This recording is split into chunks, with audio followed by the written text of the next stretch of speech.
Okay, welcome back to another episode of the Sons of Montezuma podcast. If you're not following us on YouTube, you need to do that already. You can find us at Sons of Monty on Twitter, Facebook, Instagram, all that good stuff. My name is Mateo San Diego. I'm the host. I'm an Aztec warrior. And I'm joined once again by both of my co-hosts, K5 James at K5 James. What's up, man? What's up? All right, we're going to keep running this back. What's going on, Dan? Dirtball Dan is in the house.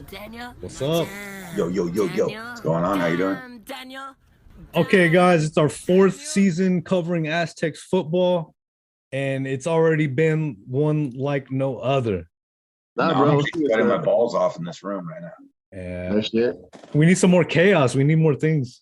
We can't have too much chaos, dude. That's the thing. Know. Yeah, there's got to be just enough chaos now. We do need to start talking about the actual team, though, dude. Like, I don't know how. It's weird. I have no desire to. It's fucking weird, man. I can't. I could give two about the team right now. What? You're consumed. I think I will once camp starts, but like right now, like what are we gonna talk about, dude? I mean, I actually listened to, as I was falling asleep last night, the MW Wire, their SDSU preview. And it actually kind of got me excited, bro, when they're talking about the defense. Because even they were like, holy this defense is loaded. There's a lot to talk about, man. I don't care what you guys say, dude. There's a lot to talk about. This team is a lot of question marks, but a lot of to be excited about. This defense could be better than last year's defense, bro. That's fucking crazy. I mean, no one's really replacing Cameron Thomas, so. No, but you're going to get an extra guy who's really good in Justice Tavai, and Banks and Tavai get another year in the system, another year better. And then the linebackers, I think, are better with Cooper coming in and everybody being a year better. And then the secondary, all those young guys got experience last year. But they weren't good with a lot of that experience either. You know, like they struggled a bit. Yeah, they struggled, but they got experience now, so. That's the point. They got their hard knocks in last year, so hopefully you come in. I mean, look, they're young, whatever. But I'm just saying, like, I just want to count that. I want to be excited about it. Like, I mean, we lost. Hawkins was good last year. He was good, but I mean, there was guys behind him that played a lot too. Like Baskerville came in, and you're talking about a guy that gained experience and played well. He's one. I think this defense is going to be overall better than they were last year, dude. But you got to remember, this is Homer James, dude. Hey, I mean, he hasn't been wrong when it comes to defense. Optimus Prime James, dude. K5 has not been wrong when it comes to the defense, man, these past few years. I mean, to be honest with you. And don't even get started on the offense. I mean, we're still looking at a brand new quarterback. You know, the running back room, there's no clear-cut number one running back. Who's going to step up there? All the tight ends are young. The wide receivers, you got Jesse Matthews and Shavers, but then, who else is going to step up? Like, there's a lot of question marks for this team that has a lot of experience. It's crazy that the receivers are the starting receivers are the most confident guys I have on offense. That's crazy. You guys aren't that excited about the offensive line, let's be real. No. I'm excited about the potential because there's some highly rated guys, but I'm a little nervous about, the beginning while they're gelling. The good thing is you got an experienced center, and that always covers up for some of the bad communication early on in a team. If your center is experienced, he's the guy making all the line calls and shit. So, dude, the biggest thing is we just got to find a way to beat the Wildcats, dude. You can't lose that game. They've got to win the first game. Right? Yeah, you got to win that first game, dude. Because if you lose at Utah, who cares? That's a tough game. But, like, you got to beat the Wildcats. And then you get 2 games to get your shit jailed with playing Idaho State in the following game. Dude, I'm worried about the biggest game I'm worried about is Toledo. That fucking game is scary. Because they're sneaky good, and we're going to overlook them. Those guys are always crafty and shit, too, Yep. It's that Toledo game we need to win, and we could lose it very easily. So we'll look more into the schedule later, but yeah, just to prove the point. And by the way, dude, Arizona's not going to be the same Arizona. Yeah. No. They got that transfer quarterback from Washington State. Yep. Jaden DeLora or whatever his name is. I don't know. I don't see them doing anything against our defense. I'm glad we're playing them at the first game. Yeah. I don't want to get that kid in a rhythm like halfway through the season and playing him. Yeah. I mean, that kid's a gunslinger. Yeah.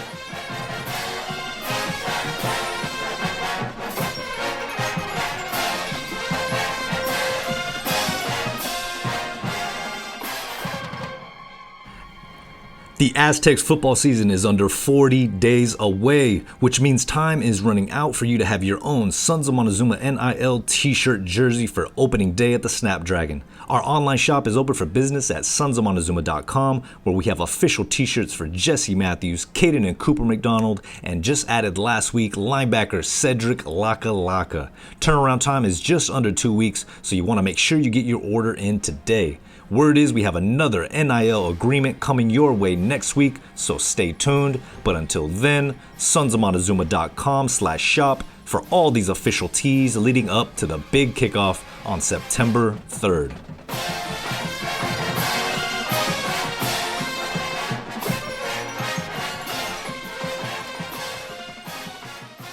In terms of conference expansion, right? It seems like it's hit a wall. Like everybody was on pins and needles on the edge, like waiting any day now. When are we going to get the call up, or what's going to happen? What's the next earthquake?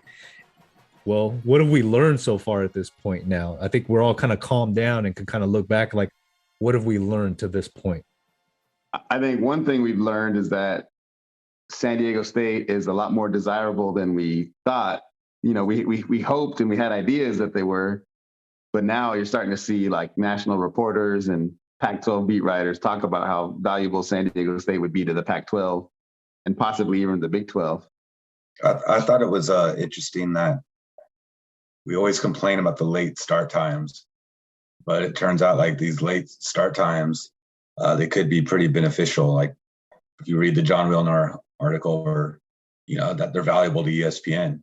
And I was thinking about it. It makes sense because, yeah, say they do 1 million views, but what are other channels getting at that time for anything? So like you get during the day, maybe you get 5 million views, but then other channels are still getting 1 million on other stuff. You know, I think from a percentage basis, the competition, if they're getting 1 million views at, 10:30 at night, our time, you got to think all the other channels or all the other competitions probably like at 200,000, So there is definitely probably some value that we never even realized. And because obviously everybody complains about the late starts here. A lot of the things that used to be a knock against San Diego State are now the same things that are at our advantage, right? So UCLA, they didn't want us in the Pac-12. Well, they leave. Now that block is kind of out of there. Maybe Cal Berkeley can put their nose up a little bit as well, but that's removed. So now we look a lot more attractive. Well, the start times used to be kind of a downer for some of our fans, but now that's seen as an asset towards the TV networks. And then our location, right? It was always like, oh, we're way down in Southern California. You got USC, UCLA there kind of bogarting the whole territory.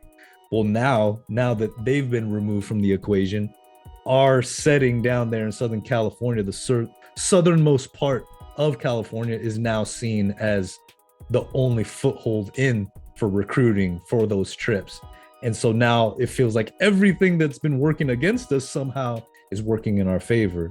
The new stadium, we got that coming in, right? It's 35,000, but can we talk a little bit about why this stadium is exactly what this university needs for this time, this place, this opportunity to move into the Pac-12 or the Big 12? It's 35,000 with temporary expansion up to 40. That's fine for now. If we get into the Pac-12 or Big 12, you're talking about a giant increase in revenue just from TV money by itself. That's not including being able to up the prices of tickets, most likely, because you're going to have Pac-12 schools and Big 12 schools coming in for games. So things are going to sell out quicker. The season ticket base, I would hope, would expand. So then we can start talking about that 55,000 number that the stadium is capable of being expanded to. They talk about it's going to cost a couple $100 million to do that, most likely. You can start talking about that if the football program is bringing in, 30, 35, 40 million a year in TV revenue on top of all the other revenue from tickets. That's where taking out some bonds to get that stadium expansion done. The size of the stadium is a non-issue. The only people I see complaining about the size of the stadium are moronic former Charger fans that can't let go. People that have this outsized imagination of what the actual support is for tickets right now. And people from Power 5 conferences that don't understand the situation. It's laughable to me to see Big 12 fans complaining about our stadium size when Baylor, TCU, Houston, Cincinnati all had smaller stadiums than what we're building right now, or similar size stadiums to what we're building right now when they were invited by the Big 12. So the stadium size is a non-issue as far as I'm concerned, and I think as far as the Power 5 conferences are concerned. Some people claim that there's a one man to blame, but I know it's my own damn fault.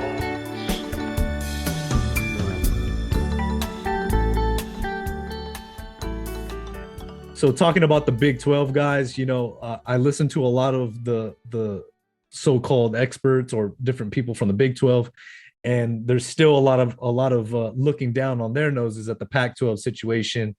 We've been looking at some of the statistics and the data on sonsofmontezuma.com and really showing, okay, well, by the numbers, let's look at the TV households. Let's look at the market sizes from comparable from the Big 12 to the Pac-12. Do you still feel the Pac-12 is a stronger conference than the Big 12? Yeah, I do. But the Big 12 has done with their media members or fans, they've done such a good job of trying to make it look the other way. They're trying so hard that it even starts to convince me sometimes. Like, what am I missing here? I mean, I get Oregon and Washington want to go to the Big 10, and if they go to the Big 10, that's good. That could really hurt the Pac-12. I get that. But that's just having something valuable in your conference, any of us would go to the Big 10 if we could, Absolutely. So it's like, you can't worry about that. I mean, who knows? Who knows what will happen? So I think if you went from brand, for sure, Pac-12 stronger, the cities themselves. And I still think I like the way Pac-12 sets up everybody in its region. I want to be in a regional conference. I've said this before, and I thought the Pac-12 should be trying to do that a little bit more. But I think there's a little bit more history with the Pac-12, a little more tradition, better branding, and there's more of I think the schools line up well, both geographically, probably politically, socially, culturally, better than the Big 12, where the Big 12 seems like they're just throwing everything in there. One thing that they never talk about, and they don't want to hear this, on the academic side, the research revenue that those Pac-12 teams that are still there, like Cal and Stanford and Oregon and Washington, that's big money. And it's big money for your school to be associated with those research projects, and that research money, that's not something that can be undervalued. And the respect your school gets from being aligned with those major institutions like that. So that's one thing that the Big 12 can't come close to competing with is the academic respectability of the Pac-12. And it's funny, I haven't yet to see a respectable news source come out and say, yeah, these 4 Pac-12 teams are trying to lead to the Big 12. The Utah beat writer, he talks about how the Utah is committed to the Pac-12. All these revenue projections they keep talking about how even though they lost Texas and Oklahoma, somehow they're going to be making more money or similar money. Meanwhile, the Pac-12 loses USC and UCLA, and that's the end of the world for the Pac-12. The math doesn't add up. They added BYU, UCF, Cincinnati, and Houston.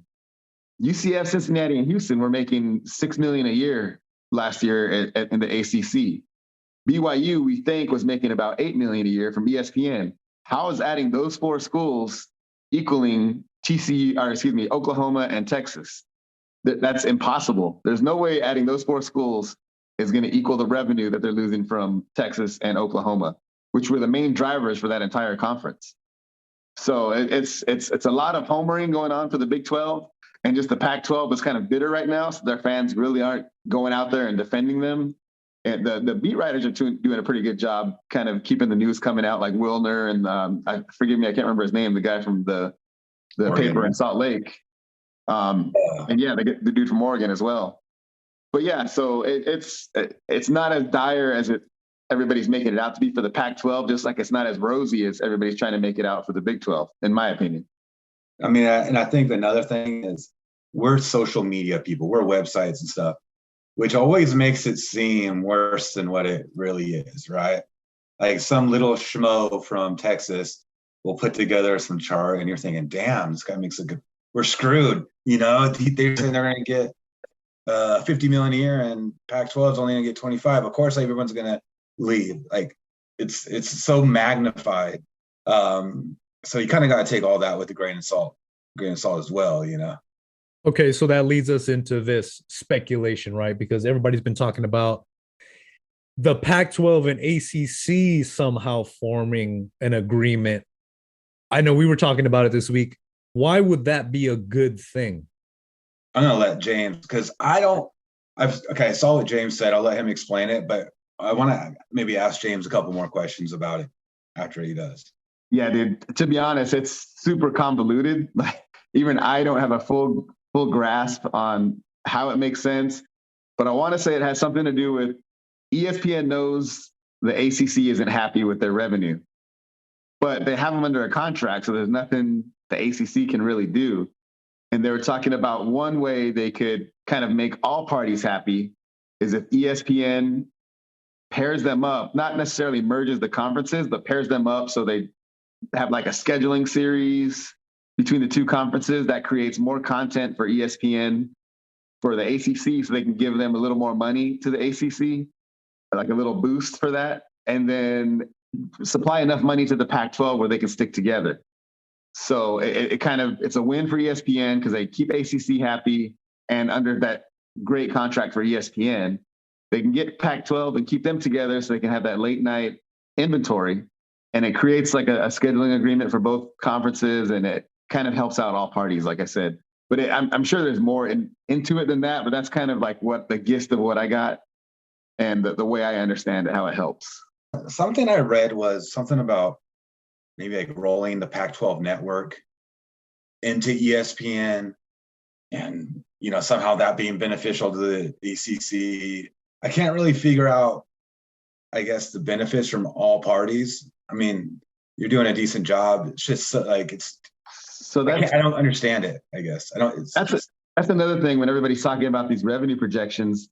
The Pac-12's money they were getting was just for their like tier 1 and like tier like 2.5, like tier 1, tier 2 games, because they had the Pac-12 network, which they didn't get any money for really, just the subscriber fees, which were terrible. You can't compare what the Pac-12 was getting to what the Big 12 was getting, because the Big 12 they were selling everything except their tier 3 rights.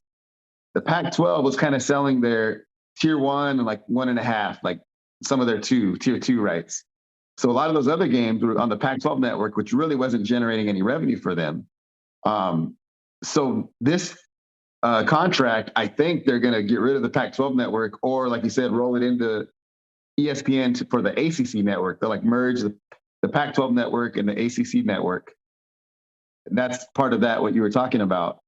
But either way, I think the Pac-12 is going to go up because this time they're going to put all their TV content into one contract. They're going to get rid of the Pac-12 network and sell it all to ESPN. I think that was the crux of the issue. But yeah, it's so confusing, dude. Like it's kind of convoluted. I don't think it's going to happen, to be honest. I've actually asked a few people to explain, and no one could really explain it either. You know, like no one could do it. What are the next dominoes to fall? I mean, it's not Notre Dame, right? That doesn't seem like Notre Dame is still the one that pretty much everything hinges on. Yeah. The next date to watch is, I think it's August 4th is the expiration of the exclusive window with ESPN and Fox for the Pac-12. So if that passes and there's no announcement of a new contract, that means ESPN tried to lowball the Pac-12. And so at that point, they'll go to the open market. So it just depends on, I don't know, the feedback or whatever from other possible, like it could be like Apple or Amazon or a lot of like streaming services. So, I mean, once it hits the open market, it's like a different story. We'll kind of see. That'll be that could mean we're in for a long wait, pretty much. Probably it could go on during football season if that happens. I guess August 4th is the main date to watch. If we don't hear anything by August 4th, then it's probably unlikely that we'll hear anything. It'll probably be ongoing throughout the season. Well, I mean, one of the still big dominoes to fall too is the Big 10 contract, the TV rights. Yeah. We got to know what the market is, right? You got to know who's on the ball, because it's not just going to be Fox. It's going to be a lot of different avenues. We kind of forgot about it. It's been taking so long for them to announce it and everything, but it's going to have an impact, right? I mean, that's inventory.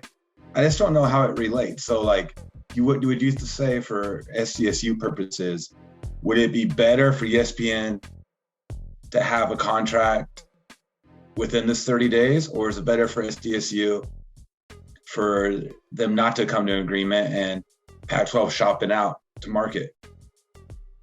The only thing I would say would be the risk of Pac-12 shopping it out is it could lead to the instability that causes a breakup of the Pac-12. That would be the only issue, possibly. But I mean, that's not even a sure thing either. I think a more sure thing would be if ESPN gives the Pac-12 a decent enough bump where they won't take it to the market, and hopefully that includes San Diego State, and they say, hey, okay, we're going to expand by 2 to keep it at 12 teams and go from there. But obviously, I'm always for going to the open market because you don't know what you're worth until you ask around. So I'm kind of worried that would create enough question for the Big 12 to poach a couple teams. August 4th is going to be here really, really fast. Right around the corner, man. Yeah, and I think another day that, like Dan said, once that Big 10 deal is done, that means like Notre Dame not going anywhere most likely, and no other Pac-10 team is coming, and that's it. Like that's the big moves are done, and now it'll be just between the Big 12 and the Pac-12 to see who can get a better deal. And the Pac-12 will be at market first, so you would think they would have a shot at getting a better deal because they're at market right now. But I mean, with the Big 12, why would they? We're not even going to know. They're not even going to know their figures, right? If anything, the Pac-12 might dictate. It might be a benchmark or of some sort for when they come up. Yeah. So we'll see, man. It's gonna be a wild next couple months here, dude. I roam free as a motherfucking eagle in the sky. Free like giving away beats cause I'm nice. Free, 3-year-old with a list. That's all I hear when my ear catch a disc. Greatness is genetic, don't you fucking forget it. My brothers will beat your ass in 3-5 seconds. Leave you breathing but maimed, and my hands stay clean cause I like to keep pace. You are listening to Leave It All to Me by Aztec Music Group recording artists Tristan Zett and Jay Maddie. This is the second track feature on Aztec Music Group's new compilation album entitled Strength in Sound, which you can find now on Spotify. If you're looking for the one from prophecy to take King Arthur's seat, leave it all to me. Got a lot of people that surround me. I don't need nobody else, especially if you clowning. Me and my brothers are the reason I'm astounding. Real ass bars and I'm stunting about my PR.